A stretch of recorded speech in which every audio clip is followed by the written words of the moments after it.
Welcome to How I Built My Fundraising Consultancy, the stories behind the people driving results in the nonprofit sector. Was really looking to get them out there talking to their donors. And they knew they wanted to be doing that, they should be doing that, but they were swamped for time. They just didn't quite know how to get it together to put that into their mix. And to this day, that is really what I'm doing. I'm helping them create a major gift revenue stream from their existing donor base. Hi there, welcome to How I Built My Fundraising Consultancy. I'm Tim Chatton, Marketing Solutionist at MarketSmart. Today on the show is Diane Remin, founder and president of MajorDonors.com. Diane has built a strong consultancy through teaching nonprofits to tell compelling stories to potential donors with in-person visits and teaching nonprofits how to ask for major gifts. Here's my interview with Diane. I'm here today with Diane Remin of MajorDonors.com. Welcome, Diane.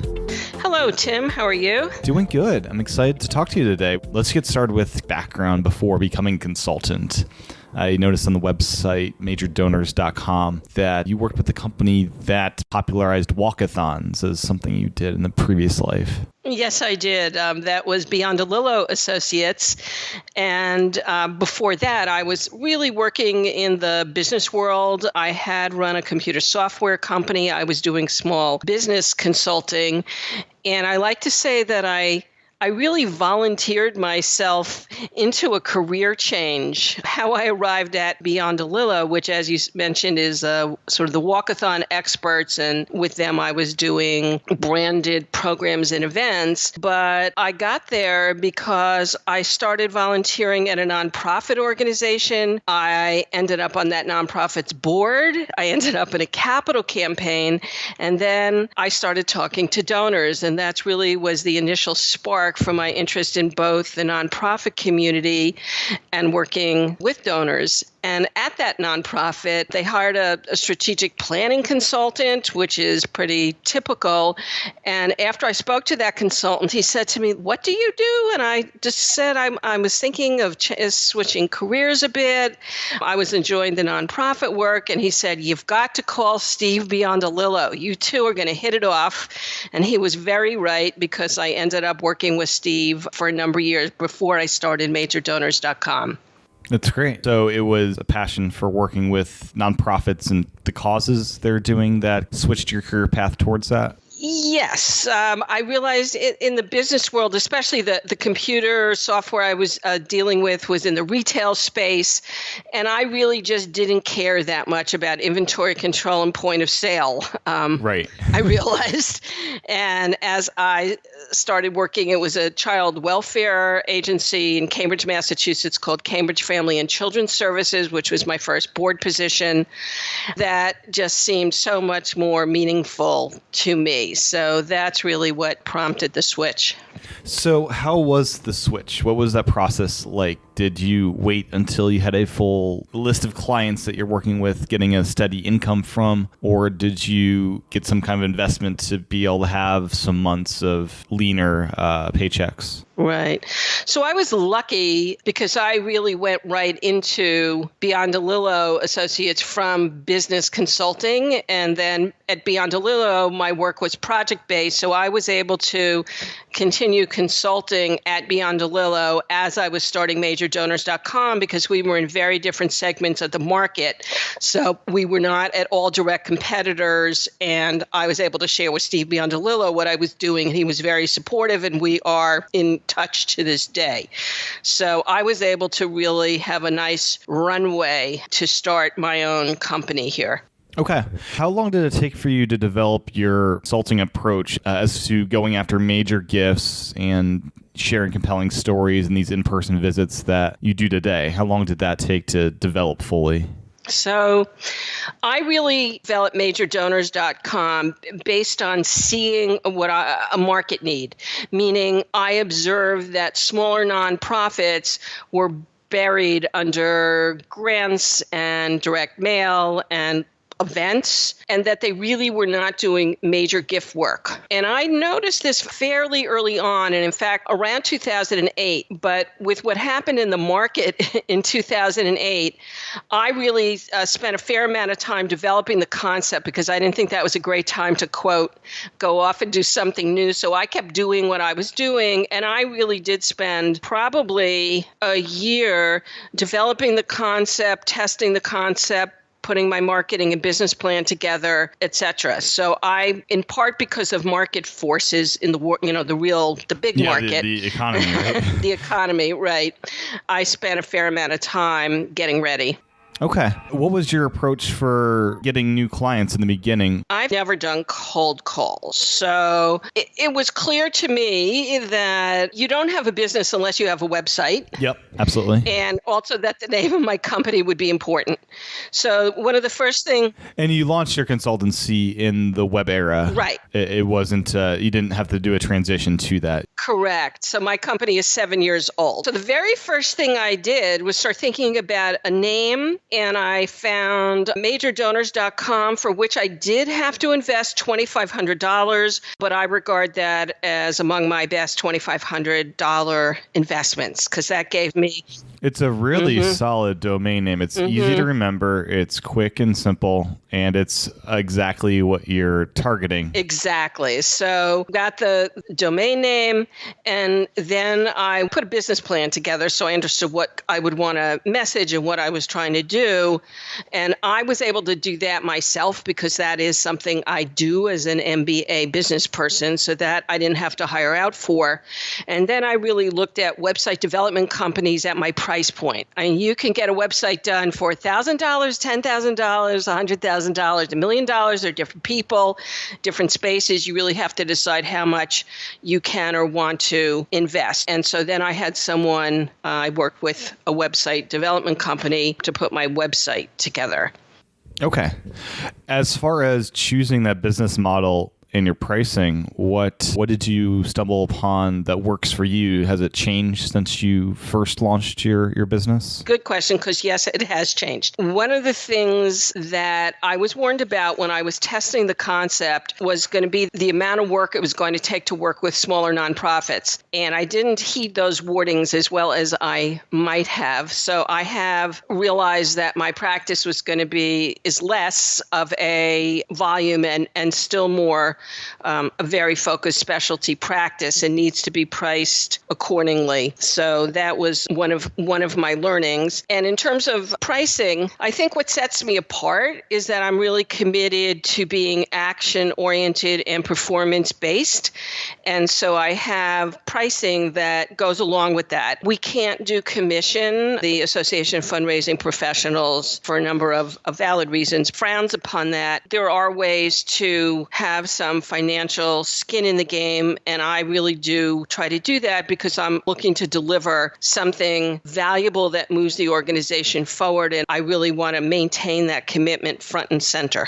Problem with commission-based, as long as you're not working with donors, there are a number of consulting firms that say, well, what's the difference if we're commission-based? Because we're not potentially working directly with the nonprofits, donors. I mean, in working with donors, you don't want to be incentivized to push those relationships prematurely.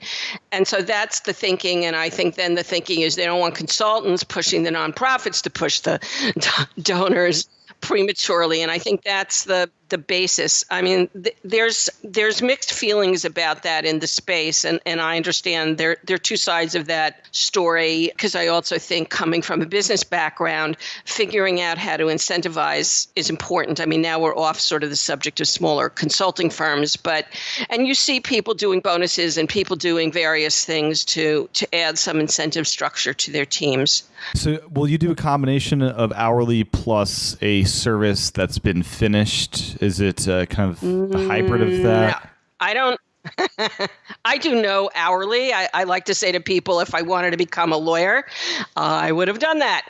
And there's so much overhead with, emails. Do I want to have to, record something every time I'm emailing a client or talking to a client? For me, no, I don't.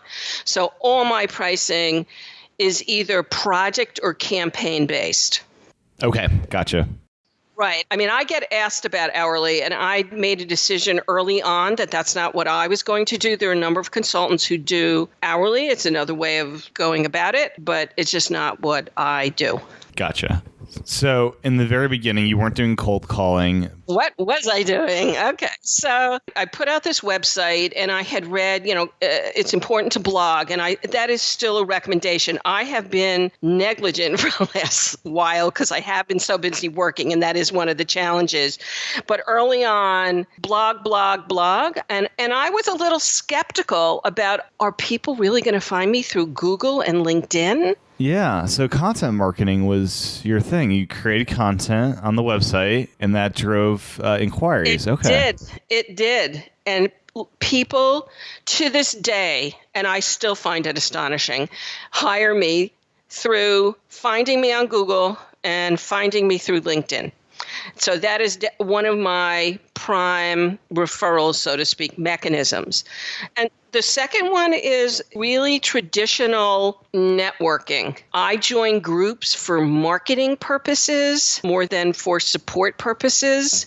And at the beginning especially, I did two things. One, I was out there testing my concept and really looking for feedback. And I did get some good feedback, but it also doubled as a networking opportunity because all these people then realized, oh, well, this is what she's thinking about doing. And here I'm giving her guidance.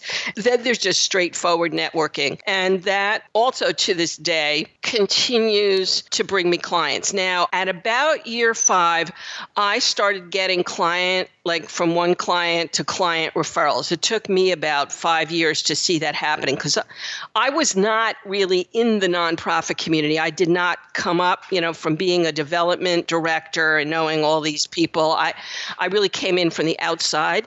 So it took about that long. So now I get also client referrals, but that took a while. At the beginning, it was all Google, LinkedIn, and networking efforts. Okay. And what's the most common problem you're trying to solve? How to do a good capital campaign? What's the most common request out of you?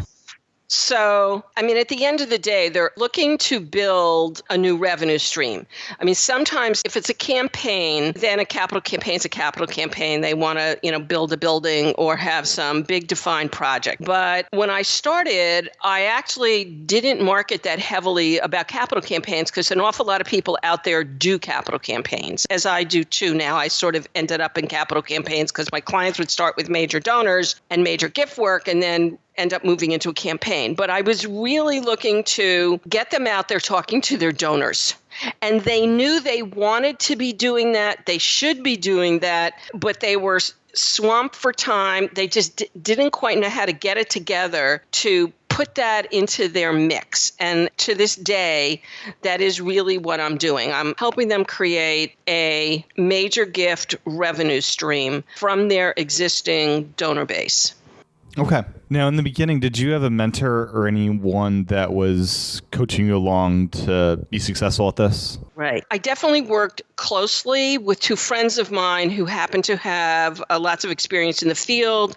One who has an amazing network in the nonprofit space, and the other one who used to be on the Massachusetts Institute of Technology development team. So I would describe them as mentors. They both really, really helped me along. Okay. Now, if you're starting fresh, would you have changed anything you did? I'm definitely happy with the content marketing approach. The one thing I did try that did not yield the results that I might have been expecting, and I don't do it, was I did paid listings almost everywhere I could. In the Chronicle and the Nonprofit Times and all the places you can think of where getting your name out might be helpful. And I have not seen business from that particular strategy, so I don't do that anymore. Gotcha.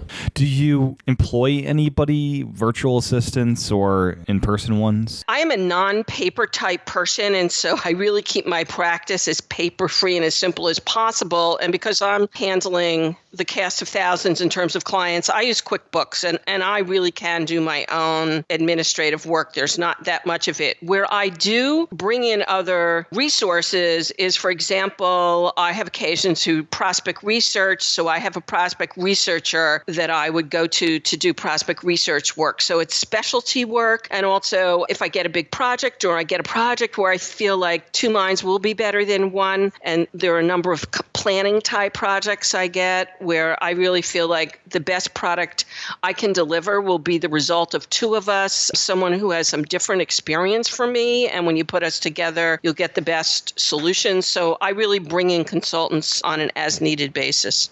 Okay. Does your consulting work involve you also creating the collateral for them, writing up different campaigns? What's that end of it look like? I'm often doing cases for support. I go outside for design. I do my own writing, have a marketing background. So again, that fits into my wheelhouse. If I get very busy, I might also employ someone to do some of that work. But design definitely goes out. Okay, gotcha. Now, what are your biggest challenges now as a consultant that you're running up against? It's that classic balance of marketing and work. So I'm fortunate enough for the last 2 years, I have been extremely busy with work, and I can see how my marketing has dipped.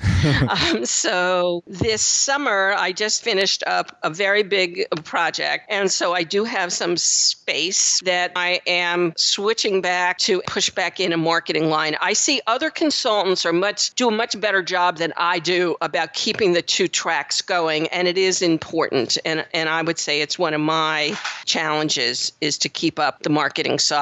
Yeah. Has writing a book ever been in your wheelhouse? It's funny you asked that. If you were to say, what advice would you give? I would have said, well, counterintuitively, even though we're in this high-tech era, there's nothing like writing a book. It doesn't even matter, I hate to say this, what the book says so much, because I have ordered an awful lot of books that I've gone, really? Writing a book creates a perception that you do know something about something and creates swirl. And that's still on my to-do list. But if I were starting out and I had the content expertise, I would get a book out there as soon as possible because I do think it is an excellent marketing vehicle. Yeah. Is writing a passion of yours or just something you've learned to do as a necessity? If you had asked me way back when I was a math major, I would have said writing is my idea of torture. But now all I do is write. And so I don't know that I describe it as a passion, but it has its satisfactions. Okay. What are you most proud of over the 7 years with your consultancy? I'm really most proud of switching the framework about what fundraising is all about, really for all the board members and senior staff members and anyone who attends any of my presentations. People walking in the room, and I know that they'd rather be sitting in the dentist chair, and at least some of them leaving the room saying, oh, I'll do that. I just feel like people have such a distorted view about what fundraising is, and have trepidations about, quote, asking for money, and the ability to reframe that into something positive and actually good for the donor, the person you're speaking to, is really what I'm most proud of. Gotcha. Getting people comfortable asking, imagine, can be a hurdle for a lot of people. Yeah, it's not only comfortable asking, but it's really, truly understanding that you are giving the person to do something that they want to do that's going to make them feel good. And that it's sort of the opposite of how you have it framed, which is I'm there, to follow the dentist analogy, I'm there, I need to give this person Novocaine because I'm about to extract something. You're not extracting anything, or you shouldn't be. That's how people think about this. And instead of done right, people will come forward. People want to. My mantra, giving is good for your health. And it really is. And I have the research to back it up. When people make a gift that's not an arm twist, but that they genuinely want to make something happen they care care about, their blood pressure goes down, their pleasure centers light up. I mean, this is all very well documented, but people have it in reverse in their heads because of societal whatevers. Yeah. I imagine you travel quite a bit for work, or your clients Yes, I have a national kind of spread practice. all out And over the one of country? the things that I started doing that's even easier now is needing to do cost containment for smaller nonprofits. I do a lot of video conferencing. And 7 years ago when I started, it was pretty uncommon, especially in the nonprofit space. And I know some fellow consultants were skeptical about that working, but it does work, and the technology has only made it easier and easier. And so, yes, I do show up in person for certain pieces, but only the pieces that I really know I need to. And I really find video conferencing to be a terrific tool that allows me to offer smaller nonprofits services that are really high level and yet keep the price in a price range that works for them. Yeah. What's your favorite tool for that? Is it Skype or is Zoom? Okay. Yes. Actually, it was a client of mine who about 2 years ago maybe got me onto Zoom, and find it very reliable. I mean, nothing's 100%, but very, very, very reliable and very easy for people to get onto. You send them an email and they click the button, and 98% of people I work with have no problem just clicking right in. Nice. Do you have any other favorite tools you use as a consultant? I'm mostly just in Microsoft Office, QuickBooks, and Zoom. I'm not using lots of things, and my schedule is not that complicated. I just schedule on my calendar and don't feel like I need a lot of tools. Mostly I think, I talk, I write. Yeah. It sounds like you've, over the years, gotten a better understanding of what kind of clients you should accept. How much of a problem was that at the beginning? I can work with almost any client. I found my sweet spots in terms of who they do or do not have on staff. Once they start to have larger development departments, they start to feel more like we should be able to do this ourselves, feel reticence for them to bring in a consultant. But my target market has pretty much stayed the same over the years. Okay. Excellent.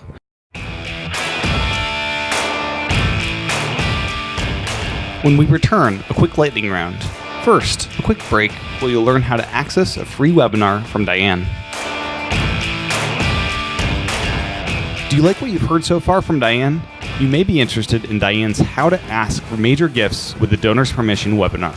You can access the recording by visiting www.imarketsmart.com/Remin. That's REMIN. Here's what you'll learn: the anatomy of an ask, the ask language, tips for creating immediate rapport, and questions that will help you learn more about the donor quickly, how to qualify, what to look for, then how much to ask for, and get an exclusive look at a donor engagement tool. Visit imarketsmart.com/Remin to view it today. That's www.imarketsmart.com/Remin, REMIN. With that, let's get to the lightning round with Diane. Let's get into a quick lightning round here. Okay. What's the best piece of business advice you've ever received? Listen and do your homework. What piece of advice would you have for yourself as a 25-year-old? Ask as many questions as you give answers. Be curious. What book would you recommend to those getting started, and why? Something about what it takes to be entrepreneurial and willingness to deal with risk. I've seen a number of Forbes articles on the subject, so I don't have a particular book, but there's material out there. What's your favorite personal productivity habit? Giving myself space to think. In the past month or so, do you have a favorite $100 or less purchase you've made? Earrings. What's your favorite monthly subscription? I actually like the Wall Street Journal, not just for straight business, but I think it gives me information in the market. Harvard Business Review articles, Stanford Innovation articles, those kinds of things I find helpful. What's an interesting fact that people don't know about you? I played what I like to call Division 10 volleyball and tennis, meaning I went to Carnegie Mellon University and did play on those teams. What's one of your favorite passions outside of work? I really value the handmade, somewhat in contrast to high tech. And so artists who make furniture, jewelry, mugs, and sort of art and creativity in general, I'd say. If you had to clean either your desk or car first, which would it be? Not a car person, not a clean desk person. Organized chaos, right? Yeah. Tea or coffee? Tea. What is the most common error you see nonprofits make, and how can they avoid doing that? They don't have the right people on the bus, which takes vision and courage. What do people never ask you that you wish they did? Anything at all about donor retention. What charities do you admire or support? I would answer by saying those that blend a powerful vision with a plan that is carried out with passion and persistence. So I really work across charities and value a wide range of relationships. And so it's not so much the what, and it's more about the how. Where can people find more information about your services and your consulting practice? Well, back to that $2,500 URL, majordonors.com. Great. Thanks, Diane. Very welcome, Tim.